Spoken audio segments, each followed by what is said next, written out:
Hey, what's going on, guys? So my ADD was kicking in, and I wanted to just do this little side project, something else to just kind of work on the side. It's a small thing, I think, and it's an idea that I had. I wanted to work on kind of basically like before I forgot about it and just kind of lost it in the wind. So basically, what we're going to be working on is focused around the Megami device Soul Roadrunner kit here, and what I've got for that is I've already kind of assembled the resin parts, but it's a resin kind of conversion kit, if you will, that basically converts, you just replace the torso, the arms, the waist, and the thighs all with these resin parts to make it look like she's wearing a hoodie with her hands in her pockets. So basically all you can use of like regular parts, then after that is just like a head, and you don't necessarily have to use this head. Any Megami device kit will work. I'm just using it with this one,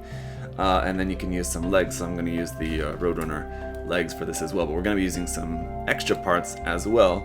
So as it is, just all this white section that you're seeing there obviously is all just white resin, and then the legs will just fit onto there a little bit loose at the moment. Everything's like a little bit loose, but anyway, you get the idea. The leg will just fit onto there. So let me just first kind of just backtrack a little bit, show you just a little bit of what I had to do just with the resin so far. Pretty much, we just got the one solid piece here for like the body, and I still need to do all the cleanup and everything on this. Yeah, I've just kind of just cut off the main nubs, and that was kind of it. And then the one main piece for the body. And there was two different options for this part. One with just a different size breast, basically. I went for a little bit smaller one, and it's a little bit different style. And then this head part, we'll just plug onto there kind of normally, so that needs a little bit cleanup as well too, to get that fitting like a little bit more flush on there, but it's kind of not so bad at the moment, so that should be pretty simple. And then I've just got some tack on here at the moment. It says to just magnetize it. I'll magnetize it or maybe just pin it, one of the two, just to make that just to easily just pop in there like that, but just putty is just holding it in there for the moment. And then for the legs, for these, the tops, like the parts for the top of the thighs, they had like a divot in there, but you needed to actually drill the hole, so I had to drill the hole out, and you're meant to use this piece from the original kit, obviously, and then that just fits those, your legs will fit onto there, and you have the one piece here for the pants, and you just kind of weave that through there, get those all plugged together, and then I had to drill a hole in the bottom of this section as well too, just where that will fit up into there. So there you go, it's as simple as that, but the problem is, that's not super secure. The other problem is that because it's just a straight peg onto the legs here, there's no like a really articulation to them really, except for like forward and back. They're not on ball joints anymore, so I could have modified that in a way to make these, I could use like some other different like option part or something to put those actually on a ball joint, rather than just a straight peg. I could move them more, but I was fine with just keeping them just straight down like that. And so for the Roadrunner legs, like I said, just going to be popping them on to there, and then I'm going to use these parts here. This is of course the Bandai Lightning Back Weapon System Mark II parts. I'm going to be using basically just these big engine parts here on the sides of the legs. As you can see, you got some hard points there. You actually have another hard point here too, which is covered up by this little panel there, and you can take that off if you want, but I'm just going to plug this here onto the side of the legs like that, just to give the legs a little bit more kind of boost power looking kind of effect. So you can get the idea how it's basically just going to look something like that, and I'm just holding this together. If I let go, this is all just going to fall to pieces. But I mean, pretty much all the modification is done. I don't really need to do any other modification to this as it is. The Bandai parts and Kotobukiya parts fit together perfectly well like that. I think the style matches pretty well. Obviously they're both blue now, but the colors are going to change. I haven't even thought about the colors for this quite yet, but I'll think about that. But anyway, as I'm just as far as any modifications, that's it. I'm just going to set this up on a base just like that. So I'm thinking probably we'll stick a pin up into the foot there. I'll have to glue the joints and everything so everything's all solid, and then stick just a rod up into the foot, so I can just stick that down onto a base, and it should be pretty simple like that. So pretty much at this point I just need to clean everything up, clean up the resin, especially the little mold lines and stuff on that. The plastic parts is pretty easy. I don't have any seam lines really. I don't think that I really need to worry too much about on any of these parts. Maybe a little bit on the legs. I'll see what I can do about that seam line there on those. But yeah, just need to do some cleanup, and pretty much we can just get right down to work on this thing. So it should just be a fun, quick, simple project. I hope that's always kind of what you think, and then it ends up taking a lot longer than you expect, but hopefully this won't be too much of an undertaking, just something fun and quick and cool to do. Actually, the first time I'm actually going in and painting any frame arms girl or Megami device, kind of Mecha Musume kit. I built a handful of them, but I've yet to actually paint one, so really should have just actually painted one first before like using a conversion kit on one. But hey, this is gonna be the first one, so let's see how it turns out, eh? Alright guys, so I'm working on all the parts, and a couple of things I'll just point out. One, where I was thinking that maybe I was gonna have to get rid of this seam line here on the middle of the legs.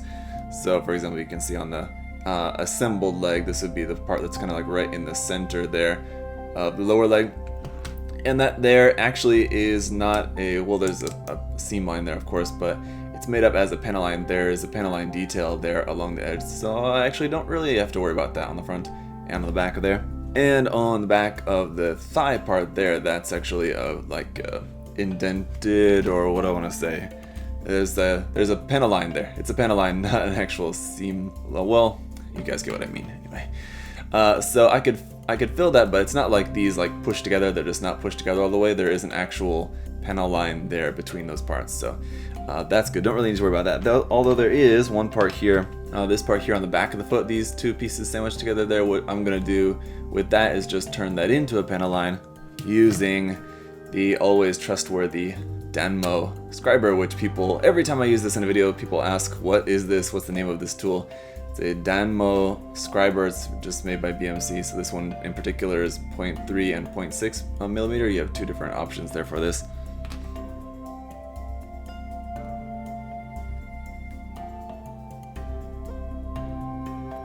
So again, with this one, you just run it along the edge a few times this way, a few times that way, turn it around until you've got a nice pentaline on the edge here instead of just a straight up seam line between the two pieces.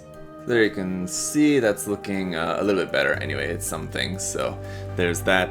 And so, as for the chest piece here, I also decided to change my mind about that. So like I said, we've got the two different options for that. I know it's kind of like white blown out. It's really hard to see now with just the white resin.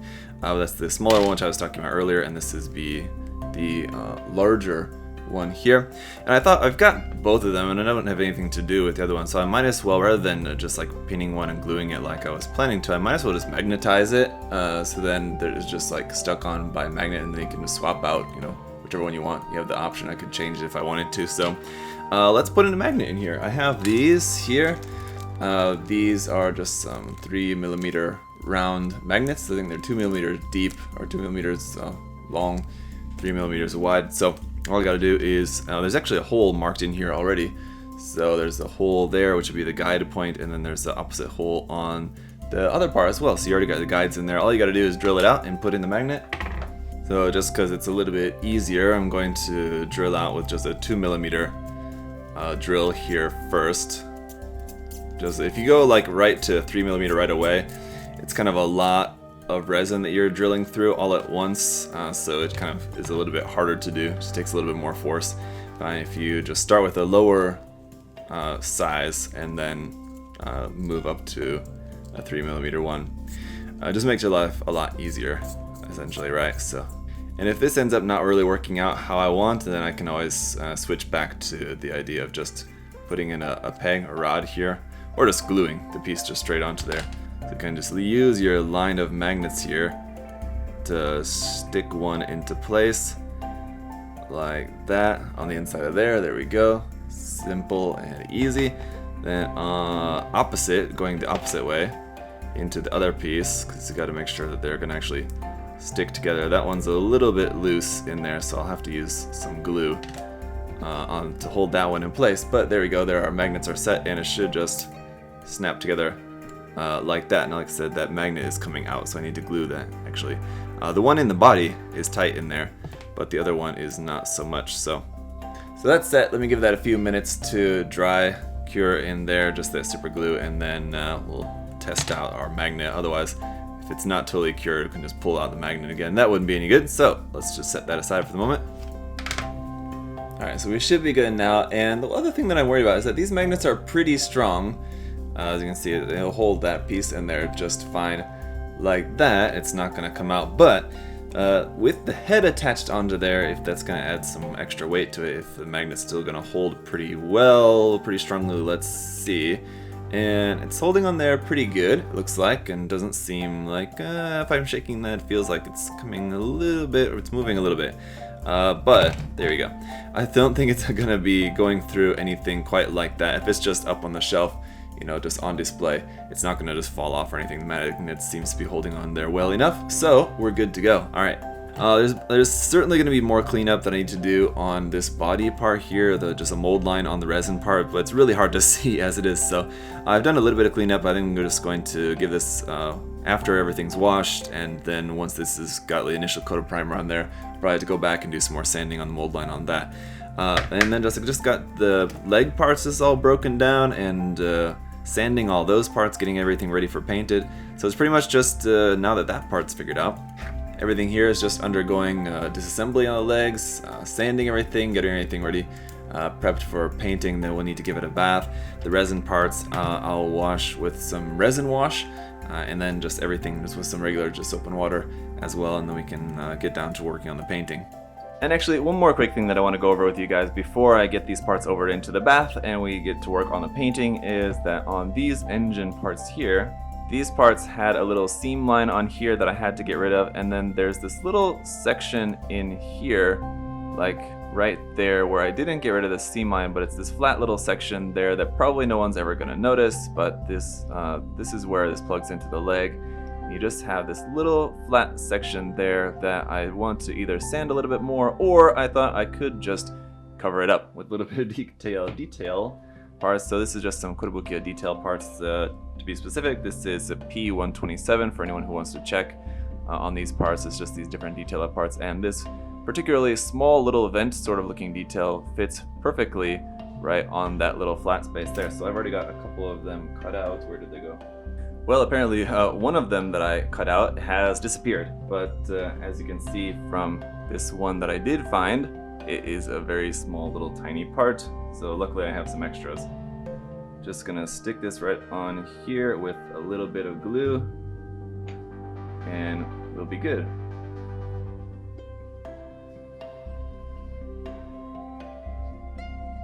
There you go. Detail added versus no detail added there for that. I think it's a very small thing, but and that's really kind of all I'm gonna do. I wanted to do this project pretty simply, not spending a ton of time and effort on detailing up with a whole bunch of different parts and detail parts and things like that, but just these couple little bits here will kind of probably be the only thing that I'm really adding to this. Alright guys, so I've got all the parts all primed up and now we're ready to get to painting, and I've been toiling over the colors for this, not really sure what colors I wanted to go with, and I think I finally settled on it for now. So alright, for the jacket, I'm going to have that in maroon, so I'm using a combination of colors here, and a lot of these are going to be combinations of colors. So for the base coat of that, I'm going to be using here, this is the Gaia Notes Chubu series. This is a line of colors for the Mechatro we go. This is number 08 maroon for like the base color, and then I'm going to be using this virtual on paint here to highlight that a little bit, give it a little bit of tonality to that here. So this is the Homura Azuki, number 27 here in the virtual on line of paints here from Gaia Notes. And then for the mechanical legs, I'm going to be using colors pretty similar to what the original colors were for those. The main color being here, Kaze Kunyo, here, number 40 in the virtual online, and then number 39 in the virtual online, Kaze Ao. So there is the two, highlight color and the main color for those. For the hair, I'm going to be using another combination here as well, both Mechatro We Go colors. Light blue 02 and 01 light green, so we'll be kind of mixing up the tones of that for the hair a little bit. For the pants, I'm going to be using lavender here, just regular Gaia Notes number 19. It's a nice light lavender color. And then another Mechatro color here, this is light orange for just I'm going to be making like a stripe kind of highlight on the legs as well, so you'll see that. It'll just be a masked off like stripe section there, just to give that something. And then just some skin tone colors here that I'll be using for the skin. I'm going to be trying out the Mr. Color Lascivious colors. Haven't tried these yet, so I'll be trying this one out, I think. I'm still thinking on that, maybe possibly changing. But anyway, this is cocoa milk color for a base color for the skin tone, so we'll see.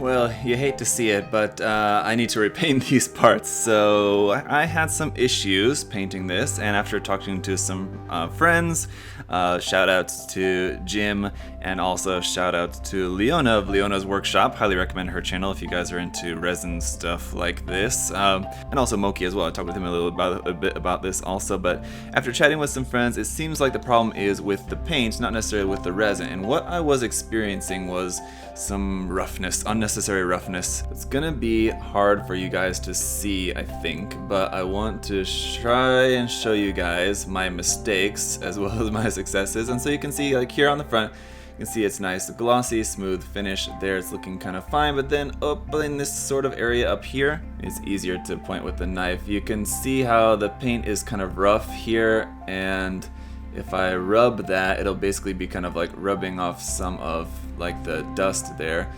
And then here on the back, you can see down this section, it's just smooth, and then up here you got all this roughness up there, and then also had a little bit of that on the hair as well. The hair was kind of fine, it was looking fine, but then I noticed there was some rough patches here, and just rubbing that away, it's showing that that wasn't really working out.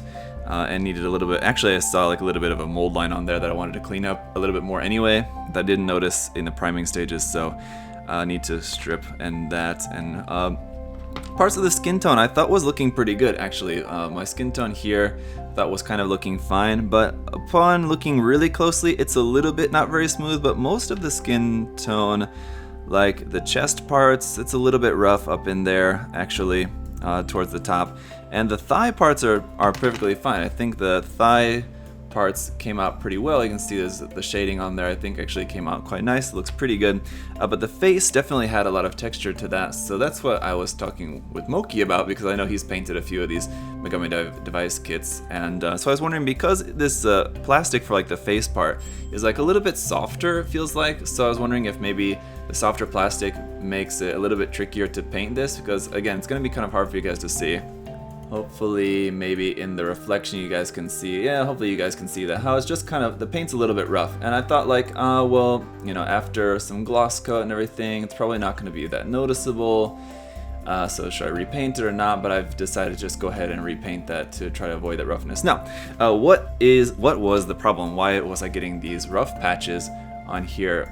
Basically what was happening was that my paint was drying too soon before it hits the part. So when you're spraying with the airbrush, there's different conditions that can lead to that, but basically what I think it was because I was using just a regular thinner, and I should have been using leveling thinner. Mr. Color makes a leveling thinner, so whenever I spray Mr. Color paint colors, I always use the leveling thinner, but whenever I spray primer, I just use regular thinner. And then with my Gaia Notes paints, which is what I was using with this one, I don't use any leveling thinner with Gaia paints because I didn't know that Gaia has leveling thinner, but I heard that Gaia's moderate thinner is actually similar to Mr. Color's leveling thinner, but you actually don't need that at all because you can use Mr. Color's leveling thinner with Gaia paint. So from now on, that's just what I will do. I didn't actually know that you could use the Mr. Color leveling thinner with Gaia paints. I mean, I assume you probably could, I just didn't really ever try it before, but to avoid anything like this happening more in the future, I'm going to do that, just be using leveling thinner basically just with everything, I think. So I ordered some more of that, and then I also was recommended to try using some Mr. Retarder in the paints as well. So when I'm spraying the paint, just put a couple of drops of Mr. Retarder in with the paint as well, and that will also help to slow the drying process of the paint. So that means once the paint is on the part, I need to wait a little bit longer for it to dry, which is fine. That doesn't matter to me at all, but it would also just make sure that the paint is very nice and smooth, which is what I want, so that is what I'm going to do. But now, so as for the process of removing the paint off of here, that is our first challenge, because I know a lot of people what they use, like in the US, which is where most of my modeling friends are located, they use like Purple Power or some sort of other product. Usually it's stuff that's only available in the US, or it's not really very easily readily available here.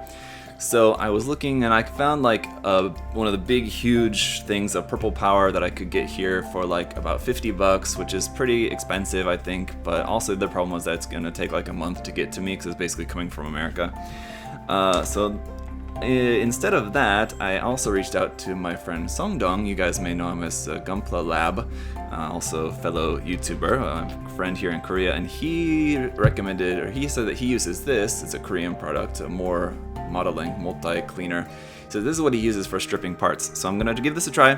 If this doesn't work, then I'm going to search out some sort of Korean equivalent to a Purple Power would be. So it's basically just like a strong degreaser. So I should be able to find something similar to that here, I think, but Songdong recommended this, so I'm gonna give this a try, see how it turns out, and you know, if it doesn't work out, then we'll see. So I'm just gonna try it. Oops, I guess there must be a seal in here. There is, okay. So yeah, just in case something doesn't work out, I'm gonna try on just one of the leg parts here first, because this would be the easiest part to replace if somehow it's destroyed or something, but I don't think that's gonna happen. So just gonna put some of this. I probably should just not use this as spray bottle cap because it's just gonna take forever for me to fill this up enough, but just want to fill this up enough. Let me just take that off. I ain't trying to mess up my cutting mat, but after like 5 minutes, I can see this is already working quite well because of gravity. Gonna be kind of hard to show you guys. You can see how milky this liquid that was originally perfectly clear already is, just from the paint that's being stripped off of that part. So it's working really well, and what you can also do is with some proper ventilation. Again, I'm just gonna try not to splash anything on my cutting mat, but then just with a brush, that seems to be completely gone of paint. So, alright, so apparently this liquid works very well, so I'm very happy about that. I was worried it was not gonna work, but it looks fine, so I'm gonna just drop that there. I need to wash the parts off more later, but for the time being, I'm just gonna go ahead and drop the rest of these in here.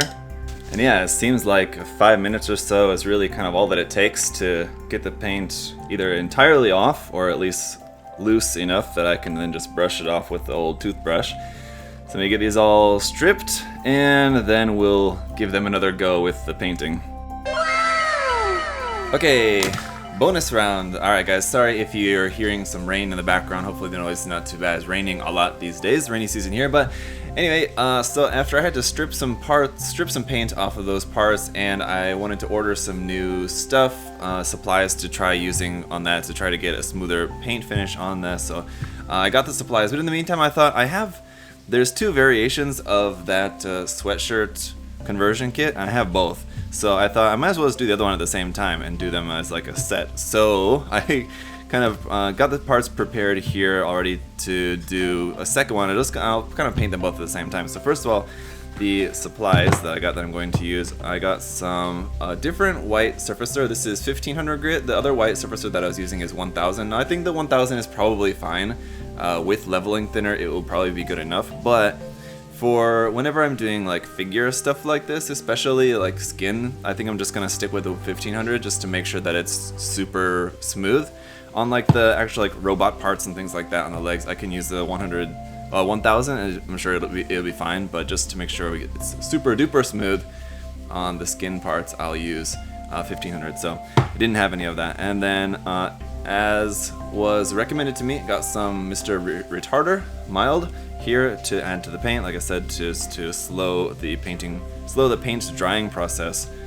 So I've never used this before, but as I was instructed, ooh, it does have a little bit of a smell, so I'm gonna want to be careful with that. But I'm spraying lacquers anyway, so I'm using a mask the whole time while I'm spraying. But yeah, you just, when you got your paint airbrush cup filled with paint, you just add a few drops of this in there, and it slows the drying process even more. So that should give the paint some more time to kind of self-level.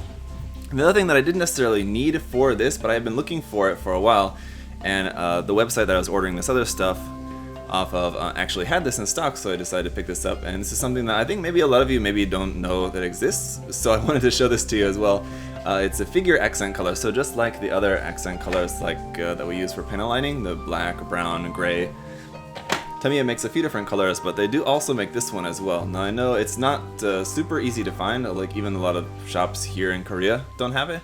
But if you can grab it, it just kind of is easier. It's basically the same thing as just mixing up some brown and pink enamel paint and then just thinning it down a bunch, just the way to just make your own panel liner. But this way, it's just super easy because it's already pre-made for you. So if you need a little bit just for like, there's a bug crawling on my finger.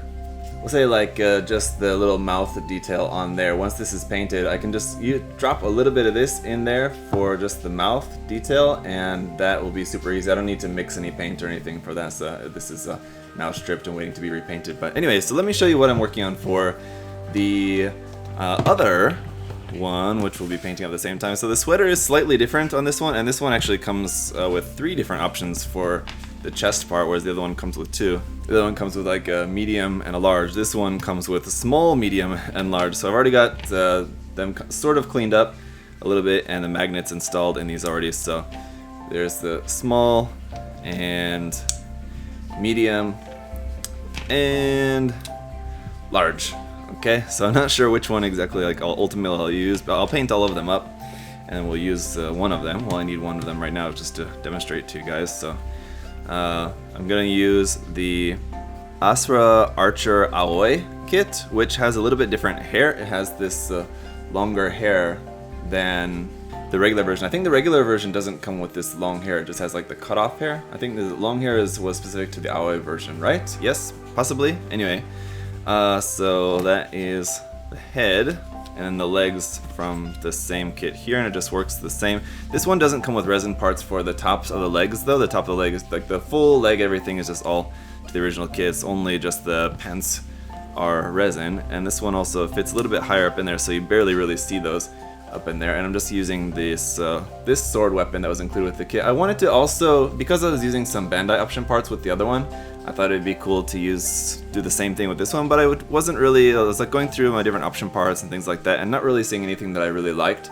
to use. So I think I'm just gonna stick with this, keep it a little bit more simple and not having like the big engines on this one, but just the sword, and that's gonna be enough I think for this one, so just be like that. So it'll be kind of like opposite the other ones. It's like the same pose, but just the opposite way as the other one. So that's what I'm thinking for this one. And again, the colors on this one, I'm not sure, and actually I'm thinking about changing up the colors that I was using on the other one. So that's gonna be about it for this work in progress video. I want to get this work in progress video out for you guys because I've got enough footage collected so far to show to you guys what I'm working on so far. But in the next video I will do one more work in progress video that will cover the painting and everything for these.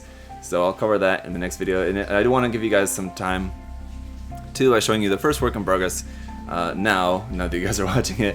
And if you have questions about any of this stuff, you can let me know, and then I'll try to answer them in the second work in progress video. So leave any questions you have below, and as always guys, thank you so much for watching. If you haven't yet, feel free to subscribe down below, and appreciate your support, and do support USA Gundam Store as well guys if you can, and use my coupon code there, ZakuAurelius10, of course, so you guys know all that. That's all down in the video description. Appreciate it, and until next time, bye guys.